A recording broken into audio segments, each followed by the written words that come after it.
क्या कारण है बहुत से गृहस्थ आदमी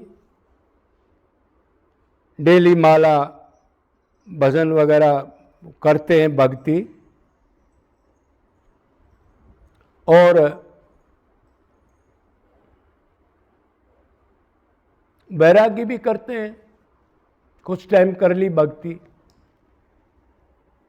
लेकिन फिर भी कुछ अनुभव नहीं हुआ, कोई प्रैक्टिकल नहीं हुआ, कोई आंसू नहीं आए, कोई संसार कोई ऐसे नश्वर नहीं दिखाई दिया? क्या कारण है?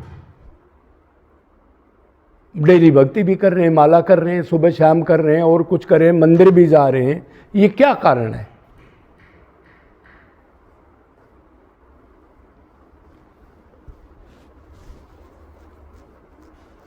तो इसका मेन कारण तो ये है, कोई 2 घंटे पूजा कर रहा है, नाम कर रहा है, भक्ति कर रहा है, कीर्तन कर रहा है, कोई 4 घंटे कर रहा है, और बाकी फिर क्या कर रहा है? पहला सवाल, 4 घंटे भक्ति कीजिए, 2 घंटे पूजा कीजिए, बाकी मन कहाँ कहाँ गया? ये तो बताया ही नहीं जी हमारे को। हर एक चीज को तने इतनी देर मान लो वो ठीक ठीक तने करी कि नहीं, चलो मान लो ठीक कर ली तने, वो मतलब उतनी देर निष्काम निरंतर अपने को आत्मा मान के भगवान से आपने दीन बन के पुकारा। 4 घंटे में थोड़ा मन शुद्ध हुआ, और बाकी फिर 8 घंटे कहाँ कहाँ गया मन? फिर अनुभव किस चीज का होगा? 4 घंटे का अनुभव होगा कि जो बाकी घंटे बन के वो उधर मन गया उसका अनुभव होगा? तो वे कौन सी पाप पूजा है, कौन सा पाठ है ये, कौन सा क्या है? और फिर घर में तो 100 टाइप के चिंतन होते हैं भाई।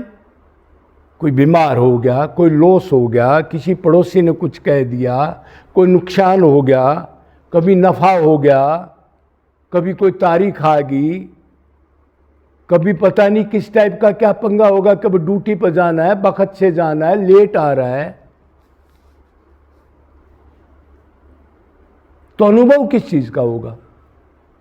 अरे कितनी चीनी डाली है आपने? एक समुद्र के अंदर 1 बोरी चीनी डाल दो, पड़ेगा फर्क कोई?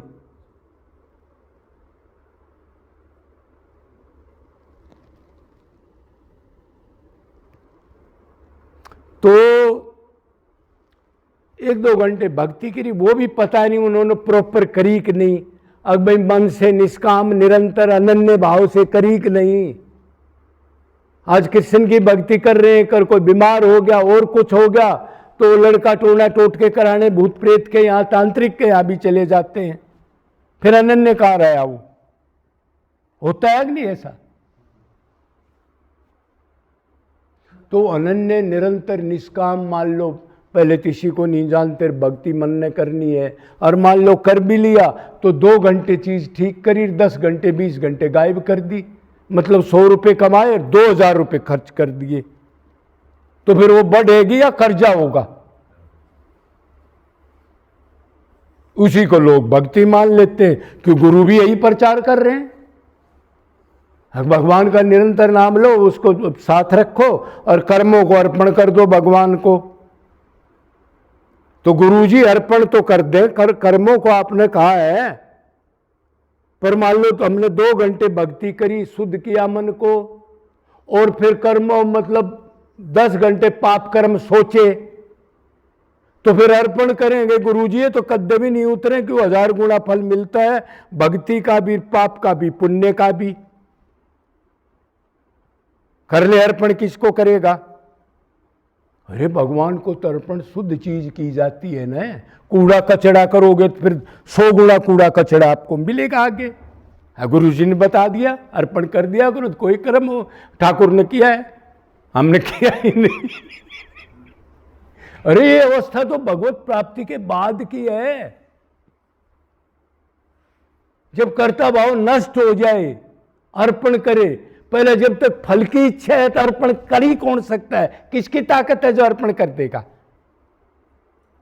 वो तो फल इच्छा खत्म होने के बाद, अपने को आत्मा मान के कर्ता भाव खत्म होने के बाद की उल्टी ऊंची अवस्था बता रहे हैं। तो अरे आदमी जब कर्म फल के बारे में सोचेगा ही नहीं, जब कर्म आदमी फल की इच्छा ही नहीं करेगा, तो फिर कर्म किस लिए करेगा? और जब तक अपने को कर्ता मानता उस कर्म का फल नहीं मिला तो अर्पण भगवान के कहा, सोच खुद रहा है ये गड़बड़ होगी गड़बड़ होगी, तो अपने अर्पण कर रहा है या भगवान के अर्पण कर रहा है? भगवान के अर्पण किया तो फिर सोचना नहीं चाहिए। अब 10 लाख का नुकसान हो गया, फिर सोच क्यों रहा है? ठीक है गलत है भाई? बताओ फिर किस लिए? तो जब तक हम ये काम नहीं करेंगे, निरंतर नहीं करेंगे, जब तक भोगते रहेंगे, चक्की पीसते रहेंगे, उसका कोई इलाज नहीं हो सकता। क्यों भगवान ने कहा माम एकम शरणम व्रज, मामेव प्रपद्यन्ते, माम माने मेरे, एव माने ही, निरंतर ही मेरी ही शरणागत रहे मन, एक सेकंड हिले नहीं।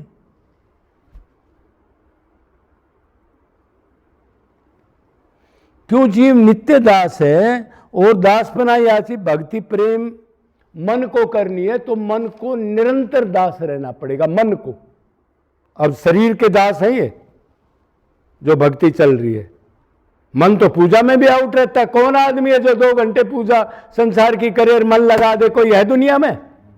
2 घंटे तक मन कहीं नहीं जाए है कोई? एक आदमी भी मिल जाएगा कोई भाई?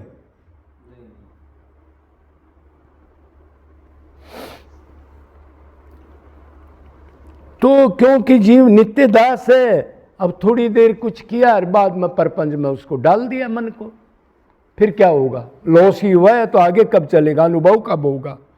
भगवान से प्रेम कब होगा? मरने के बाद? क्यों भक्ति में 3 बातें निरंतर है, निष्काम और अनन्य, तीनों बहुत जरूरी हैं। निरंतर हो, निष्काम हो, सब कुछ तबाह हो जाए तब भी भगवान से मन से बुलाना ना दे। अगर मैं भक्ति कर रहा हूं, एक ही लड़का मार दिया, है किसी की ताकत?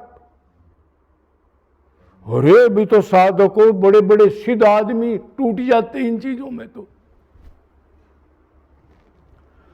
तो इसलिए जबकि पूजा पाठ करी उधर के उधर खड़े हैं, बल्कि डाउन भी हो जाते हैं।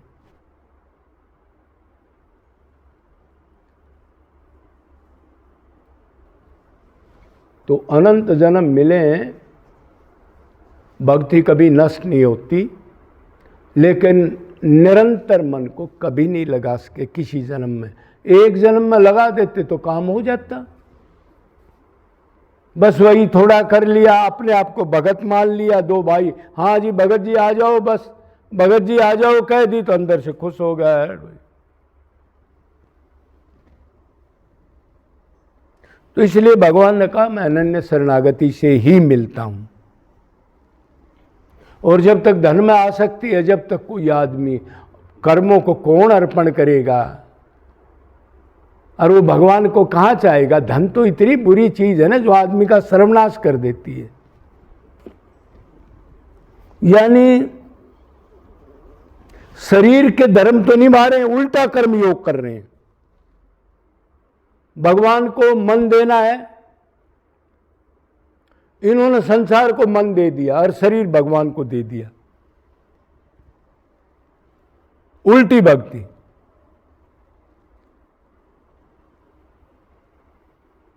और भगवान ने ये कहा देखो एक ही धर्म है, सब ये शरीर के धर्मों का त्याग कर दे अर्जुन। शरीर नश्वर है, इसके धर्म नश्वर हैं। धर्म नश्वर है, इसका फल नश्वर है। इस फलों का अंत है, लास्ट में दुख मिलता है। इस चीज को समझ ले पहले। तो उन धर्मों का परित्याग करके शरीर के धर्म सारे छोड़ के एक आत्मा का धर्म तो एक ही है, मेरे से प्यार कर, मेरे से बिछड़ा है, बस और कुछ नहीं करना, निरंतर मेरे से प्यार कर। तो ये जब हम कर लेंगे तो इसलिए कहा है कि भाई डेली भजन करने वालों को अनुभव नहीं होता, कोई वैराग्य नहीं होता, कोई भगवान के लिए आंसू नहीं आते। तो इसलिए नहीं आते, अगर ये जो कमियां हैं इसको हम निकाल लें तो आगे प्रोग्रेस हो जाएगी। जय जय